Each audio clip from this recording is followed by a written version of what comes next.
Welcome to the Expert's Journey podcast, where we're all about creating your path to impact. Join your hosts, Dixie Mary Carlton from Indie Expert Publishing and Mr. Web Marketing Brad Houck, as we look at how you can grow your business and influence by leveraging your knowledge for profit. Welcome to the Expert's Journey podcast. Today we're going to talk about a topic that comes up quite a bit when you're talking with speakers and authors who are making their way and trying to cut into the world and build their fame and their brand, and that is imposter syndrome. So it's a well-known syndrome. I'm sure we've all experienced it sooner or later, but today we thought we'd dig into that and maybe come up with some answers for you to help you deal with that if you're going through it. Good morning, Dixie. Good morning, Brad. How are you doing today? Good, thank you. Excellent. I'm glad we're talking about this topic because it is a thing that does come up frequently for me with clients that I'm working with, and as I'm also coaching as well as developing people's books, and as authors and speakers and anyone who gets themselves into any kind of a spotlight, there is always that fear of being found that I'm only faking it till I make it. Well, let's actually really unpack that, because there's a confidence issue. There's ways you can deal with this. And it's not uncommon for even incredibly famous people to experience this level of, there's the double personality. And there's the one that you put out there on stage, and the one that you then step off stage and feel like this is the real me, and I'm not funny, I'm not this, or I'm not the expert, or I'm not whatever people want me to be when I'm on stage all the time. And it does play into our feelings of confidence, our feelings about what we do, and this crazy world that we inhabit, where we are speakers and we are doing the thing that for 90% of the population, it's the scariest thing in the world to stand up in front of people and speak. So Absolutely. I see it with lots of different people. Authors are the same. You write a book about a topic and everyone expects you to be the expert on that topic. And often you're only a couple of steps ahead of everybody else. yeah, But, once upon a time, someone said to me about being a teacher. How can I be a teacher? I don't know everything about this topic. And it's like, you don't need to know everything about this topic. You need to know more than the people you're teaching, which in some cases means staying one step ahead. In some cases, it means staying one step ahead in the book. When you're given a subject you've got to teach that you've never taught before. The other case, it might be that you're on the edge like I am with AI, and you're staying one step ahead of people who are following along behind, and you're teaching them. And I think that really applies to speaking and to authoring books and all those sorts of things, that people are buying the next step.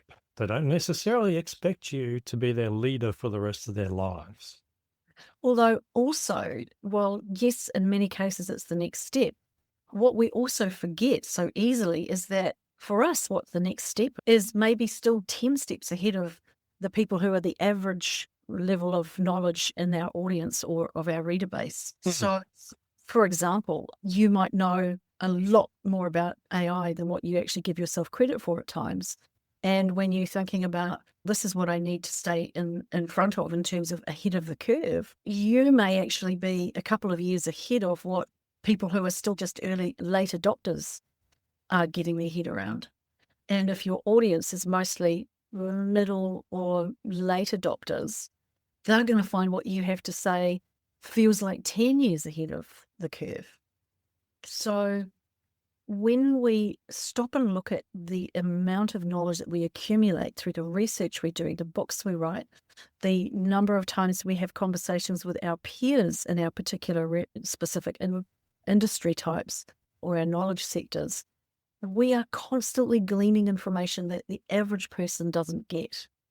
And I'm not saying that everyone out there is average, but most people don't look hard at specific topic matter, whereas we do that because that's what we are required to do. It is part of what makes us able to get out there and do that. And then that comes to the whole concept of confidence.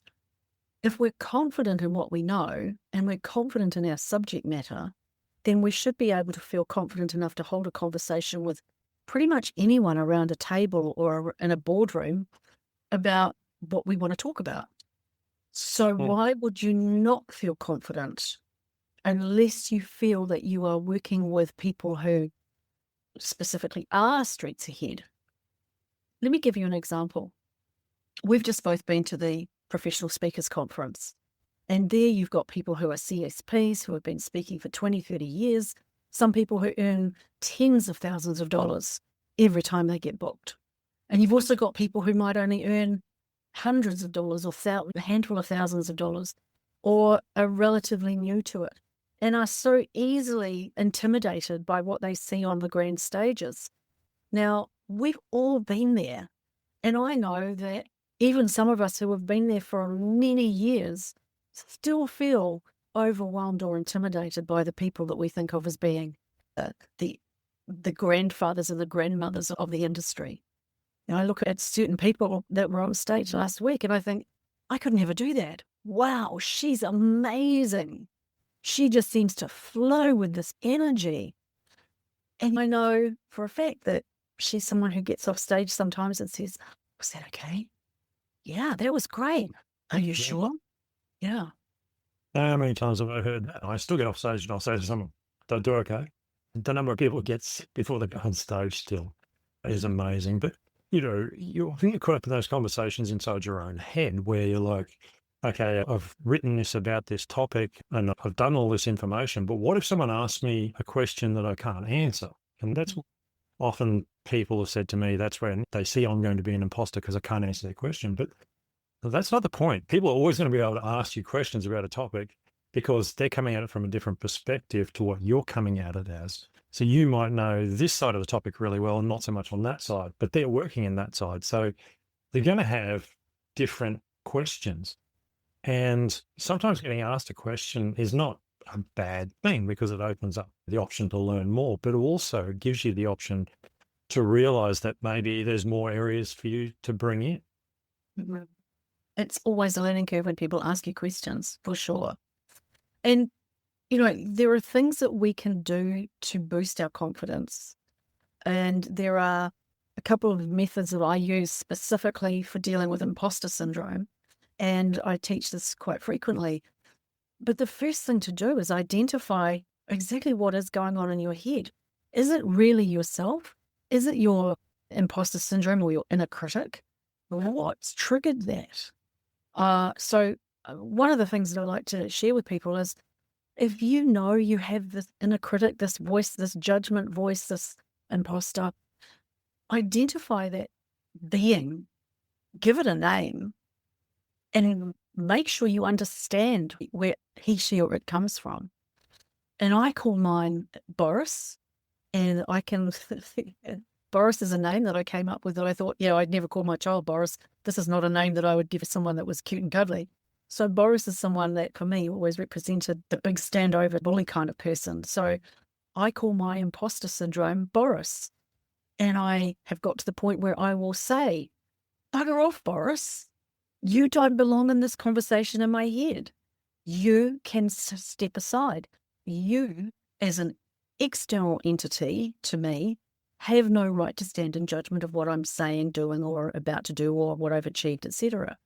So the best thing I ever learned was to identify and name the imposter or the inner critic, because that helps you to put it where it needs to be when it rears its ugly head. And then the other part of that is ensuring that when you know what your triggers are, what will give you those causes for whatever your Boris version is that pops up, start thinking about how that works. Like if it's something where you are worried frequently that someone's going to ask you a question that you don't know the answer to, or if you just got off stage and you were asked a question that you didn't know the answer to, and you feel like, oh, I messed that up, I should have done better. Maybe you need to be a little kinder to yourself. Maybe you need to say, yeah, but I answered all of those other questions really well. Or maybe it's something about, goodness, my technology failed or my microphone didn't work properly and I stammered through my way through the first part of it. Okay, take a deep breath and know that you still did significantly better than 99% of the room could have done in the same situation. And that's where experience and confidence grows. Exactly. And I think also it's a case of thinking about the fact of why people are in the room, whether they're coming to see you as an author or a speaker or an expert. Why are they there? More often than not, they're there to hear something from your perspective. And I think that's really important. They're not just there to hear about the topic, they're to hear about how you put it and how you see it. Because there's no doubt that most of the information that people put out in the world, if someone's in your talk, it's because they're interested in that topic, which means they probably read something about that topic in the past because that's their area of interest. So it's not like they're uneducated necessarily. They could already have a lot of information, but they want to hear how you put it. And sometimes the way you put it is what cuts through, whether it's written or speaking or whatever. So again, it's more than just you're expected to be the know-all of everything. It's just not that. And so you should take that pressure off yourself because of that fact. Yeah. And lots of things can go wrong. We know that there have been times where people that we have been quite close to or have seen fail on, not fail, but have had these challenges on stage where wardrobe malfunction, falling off the stage. I know 2 people who have literally done that. The microphone or the technology completely falters. The wardrobe malfunctions are always interesting. And sometimes we don't know that someone's experiencing a wardrobe malfunction, but they're critically aware of it. And they're walking around thinking, oh my goodness, I have to make sure I don't turn side on because everyone will see that my zip suddenly broke at the back. So there are those kind of things that can go wrong. But there are also, I remember seeing a woman several years ago at a major conference, and she was a very experienced speaker, and she completely forgot where she was at. Now, this was a speakers conference, and everybody paused and waited for her to reset, get back on track, and she didn't. And the audience was an audience of 1,000 professional speakers in America, and she's hesitating, and she's pausing, and everyone's getting uncomfortable. Everyone's trying to pour out their empathy and sympathy towards her on the stage, and she's just growing more and more agitated. So she steps off the stage eventually and then draws some deep breaths and obviously does whatever she needs to do. And the MC came on and said, look, we'll just give her a minute. Not a problem. Everything's fine. Everyone was very generous and supportive of her. Someone made sure she knew that. I was talking to her after the whole event. So she said, look, people were being really kind. I just froze. I just had a moment. She came back on stage about 5 minutes later, and she started out really well again, and then she faltered again. And this time, she managed to pull it together and carried on. But again, this was critical for her, and she was devastated. But everybody was incredibly kind and thoughtful towards her predicament, because there, but for the grace of God, goes every single one of us, right? Yeah, But absolutely. we have to allow for the fact that, yep, sometimes we're just going to have one of those days or one of those moments where it just doesn't flow. And maybe we just need to remember to be really kind to ourselves. Yeah, and sometimes it's worth having a chat with someone about it rather than bottling it up and stressing over it. I think we tend to be in our own heads far too much. I certainly do. And often spend a lot of time alone working on our own because either our partner's away doing other stuff or whatever. So, and that's not always a good way to be when you get in that mindset. Often these days, if I start to question, things like that, I will often have a chat to ChatGPT, to be honest, because at least it's a really? voice coming back at you. And Yeah. it can often be a voice of reason because it is reasonably stable. Obviously, I'm not going to follow all of its advice, but it's really good sometimes just to say, I'm feeling this and I'm doing that. And I don't see why. One of the things I recently did was I listened to a little 5-minute manifestation every morning just to keep my head straight, to get my brain on the right track every day on what I'm trying to achieve. And I actually had my AI write that for me. And it wrote it based on all the conversations that we'd had. Mm. And then it did the voice and everything, actually. So, and it was really good. It was far more powerful than I would have written about myself. And it came back and it said things like, you are probably in the top 5 to 1% of people who know about AI in the world, who are doing this stuff. You're on the cutting edge because it knows it can do the research on what other people are doing and see what you're talking about. And so it actually came back with a very positive message for me. And that's actually helped me each morning just listening to that. So there is things that you can do, but talking to someone is always a really good place to start. Absolutely. And, there's a saying that with our feedback, we will concentrate on or pay our attention mostly to the 1% in the audience that didn't like what you did, rather than worrying about the 97% or even the 87% who loved it. And maybe there's just a few in the middle there. You have to really remind yourself to focus on the positive feedback. The other thing that I think we can do is, and I was talking about this to someone who was having a moment today about feeling specifically like, I don't know if I'm cut out for this. And I reminded her, but you hold this office. You have done this much. You have achieved this level of success in your writing. You have achieved this level of success in your speaking career. You've achieved this. So I said to her, write these things down.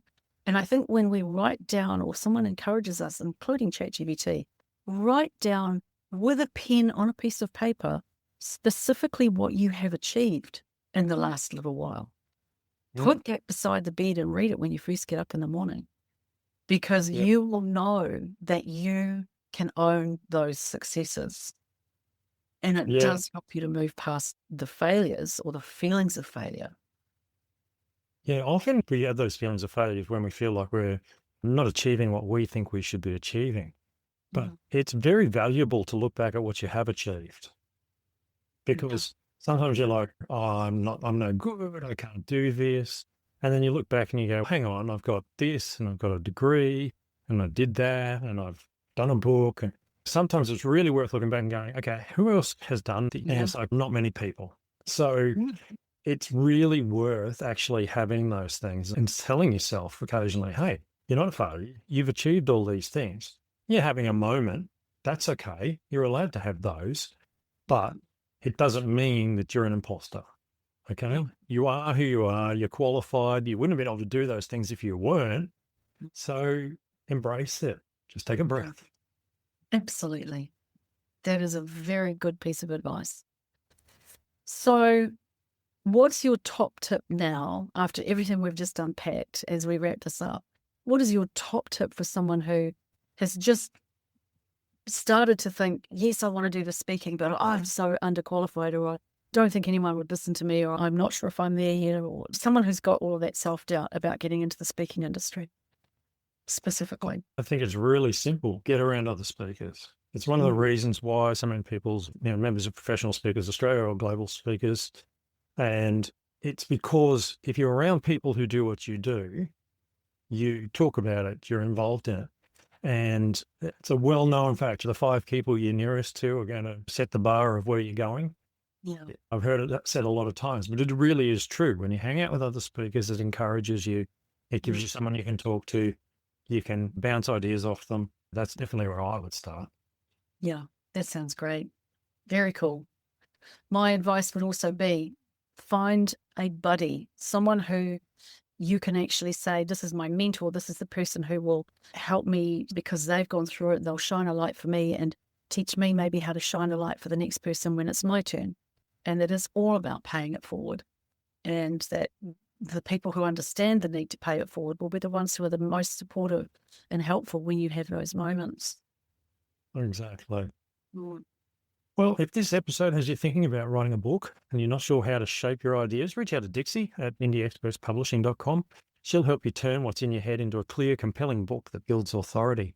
And if you're doing the work but not getting enough clients, start with clarity. If you want help sharpening your position and building marketing with AI that actually converts, join me in my authority multiplier coaching community at bradhuff.com. Take the step that fits where you're stuck right now, and we'll catch you in the next episode. Excellent. Thanks, Brad. See you soon.